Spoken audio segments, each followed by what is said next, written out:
อ้าวนี่กล้วยเนื้อเยื่อเป็นไงคะราก ครับผม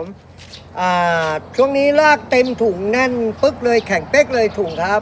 ต้องปลูกแล้วนะคะ ครับ ต้องปลูกถ้าไม่ปลูกก็ต้อ พ ง ร้อม เปลี่ยน ปลูก ถุง ครับพร้อมปลูกครับลากสวยมากเลย ค่ะ ครับผม นะคะแล้วก็กล้วยของเราเป็นไงคะเท่าไหร่ไม่พอขาย ครับ นะคะ พร้อมปลูกพร้อมปลูกครับ นะคะตอนนี้ใหญ่เต็มที่ราก ครับ ทะลุถุง ครับ นะคะแล้วกล้วยเนื้อเยื่อเนี่ย 50 เวลาป เซ ลู น ก ครับ ปลูกแล้ววิ่งเลยนะ เป็น ครับ ต้น ผม เรียบร้อยแล้ว พร้อมปลูกครับ 100 ลากเต็ม บาท ถุงแน่นเป๊กเลยแข็งเป๊ก เล่เข้ามาเล่เข้ามา ครับผม ค่ะ